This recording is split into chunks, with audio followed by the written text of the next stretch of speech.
So, you've probably heard people say that ear candy is the secret sauce to making a track stand out.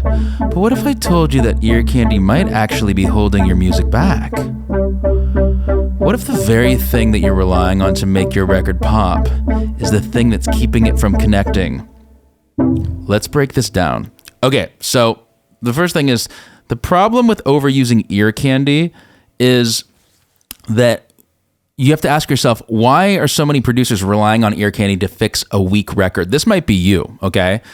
Ear candy is the little sauce, the little speckles, the little swirls, the little swoops, the little things that you add into a production that will basically try to make it sound interesting to the ear. It's just like little delicious treats that you're giving inside of the ear. It's a little different than the actual composition, right? The composition is actually the song, the copyright, the thing that people sing along to, the thing that people remember in their minds for decades. That's different than what ear candy is. Ear candy's production, it's different from what the composition is, okay? So I want to ask the question, what happens when you strip all the production away? Does the song still hold up or does it fall apart, right?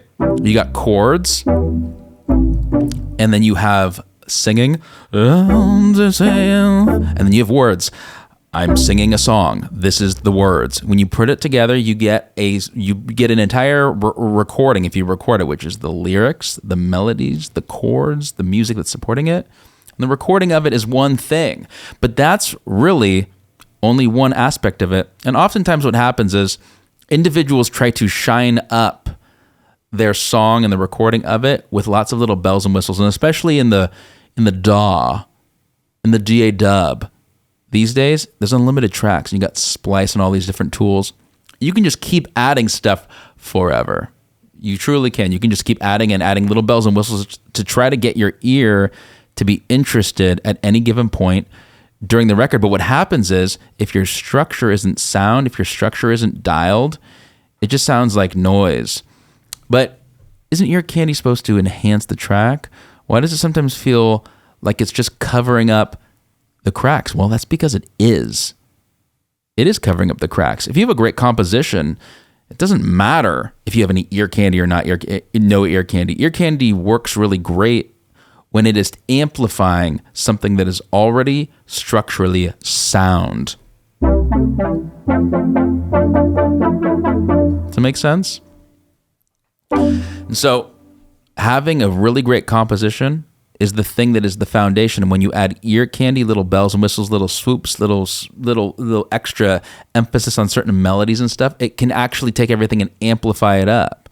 But how do you know if your record is leaning too hard on the production tricks instead of the song itself? Well, what a great question that is. That's a matter of understanding that do you have a great song, or do you have an okay song that you're trying to make sound awesome with little bits and blops and beeps and things all over the place and little effects and little moments that are happening? Can you sing the entire song in your mind? Can somebody else sing the song as well with you without even looking at the lyrics? Ooh, that's a good question, isn't it? It's a very good question. The good thing to do is to test that out. But what's the real difference between a track that's built to last and one that's just dressed up with effects? Right? A great track, again, try to separate in your brain a track or a recording from the song, the composition, the thing that has the publishing, okay? The lyrics and the melody. The chords even are not even a part of that. These guys, the melody is... That's a melody, right? It's individual relationships between notes with different rhythms and timing. Chords are just the coordinates of where to go. They support that. Okay, so getting really clear about that and understanding what even a song is. I know that sounds crazy to say that, but we get these words mixed up. And when we mix up these words, we put less emphasis on the value of what any one of these things is. Okay, so what really makes a song work? That's a great question. What's a song that you can sing in your mind? Some lyrics that you can really feel and you can remember. But isn't it the melody that sticks with people long after the song is over? Not the risers, the drops, the little beeps? Absolutely. It's the melody. It's really easy for humans to remember a melody that lets us remember the words. Okay? If you have little beeps and bloops and bops, what happens is you're just covering up the thing that wasn't initially strong to begin with. And you got to get really clear about that. You got to be aware of that, because you can add little things all over the place. And the thing is, the audience, the person actually listening to it's not even going to feel that. So ask yourself, what if the lyrics and the melody are so strong that the song works without any production? That's where you want to be thinking, okay? That's actually testing the song itself, not the production, not the recording, not the version of it, right? It's a very different thing that you want to be thinking about. And how many timeless songs have been stripped down to just the voice and guitar or keyboard or piano and moved people to tears? This is a great question, right? Great songs will move people with no recording of it. No recording at all. You don't need a recording. Recorded music's only 140 years anyways. Maybe 150 by the time you're listening to this. But having a great song can be performed by many, many people. Not just by you dingus. No, you're not a dingus. You're here. You're hanging with me. Dingus is what my geometry teacher in high school would call kids when you throw a pencil at them. Yeah, dingus. So isn't the emotional connection what really makes a song unforgettable, not the flashy production? You know that, right? You internally know that. It's just, put emphasis on that. We're not able to enjoy it more. You always hear about individuals talking about, we had to strip it back. We had to strip it down. We got to pull the elements back. Got to pull the stuff back. That's a lot of the time, that's ear candy and just production fluff. Production can be sick. Production can make something really dope, but it's never going to fix it truly, right? And so what if focusing on the core of the song, the melody, the lyrics and the structure, made your music resonate on a deeper level, and then your ear candy elevated that? That's where we really want to be at, where you're basically taking the thing that is already strong and then we're amplifying it. We're taking certain melodies and certain moments and we're juicing them up and we're adding little bits. Once we have a structurally sound composition, okay? And so let's talk about how to use ear candy the right way. So like how to make it something that is in addition to and is not a Band-Aid for the thing that you're doing, right? We're taking moments and we're adding emphasis to them. We're reinforcing them, reinforcing bits. And we're doing something that if you remove the ear candy, it would sound great regardless. That's a really powerful spot to be in because it's more of a creative flair opposed to a Band-Aid. But isn't it more powerful when ear candy enhances an already great song rather than trying to save a weak one? Think about that. Isn't that powerful? When it's just adding and amplifying and making more things noticed within the track, creating bigger moments for something that already sounds great on a simple acoustic guitar on a piano, or just listening to it in some software like Hook Theory where it sounds great without all the bells and whistles. That's the magic sauce. That's the true magic sauce.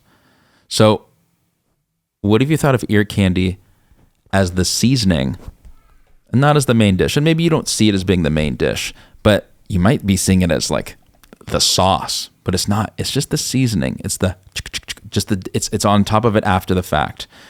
And sometimes you don't even need it, Sometimes you don't even know. I can think of so many times where I've spent like months adding things into a track, and ultimately the song wasn't enjoyed by it. It just didn't get the reach, and it didn't make a difference anyways. And when you listen to it years later, you're like, that was a waste of time. Right? I'm telling you now, you get your compositions dialed in, it's going to make everything come together much stronger, and everything you're going to add to it is going to be just a dash of this, a little bit of basil, a little salt, a little pepper. That's how you want to be thinking of your ear candy, more like ear spices, right? So how much more impactful would your production be if every element served the song rather than distracting from it? Because that's oftentimes what ear candy can do. It can start to distract the listener and attempting to get the attention. But again, if it's not melody driven and it's just added stuff, it just becomes stuff that makes your box of items too many little items altogether, makes nothing really specific. Okay. So if you could create a balance where the production supports the song emotionally, the emotional core, instead of overshadowing it, it's going to make a huge difference to the way that people perceive the thing, because music listeners aren't looking for production stuff. They're looking for the things that they can latch on to, what you're saying, the melodies, the harmony that's happening. That's the real powerful stuff. And so the ear candy is just, I understand that you have a lot of tracks. I know you've got a lot of tracks to work with. Unlimited, basically. You got Splice. You got whatever you've got that's adding stuff to it. Be gentle with the ear candy, okay? Use it to emphasize, not to be the thing that is the where you start to get so crazy with it that you're just adding stuff all over the place. Okay? Ear candy, ear spices. Add the spice to the dish. The dish must be sound. And having that tight from the beginning is going to make a huge difference in everything that you're doing moving forward. Promise you that. No matter what that. And on a side note, if you're ready to stop relying on ear candy and to start to have it stop trying to carry your music forward, and you want to start building songs that are actually going to resonate more deeply so that the ear candy just amplifies it, I have something for you. You should grab my checklist. It's free to go try out, right? Go to the songwritingchecklist.com or check the description. It's going to help you strengthen your lyrics, structure of your song, the melodies, all the stuff.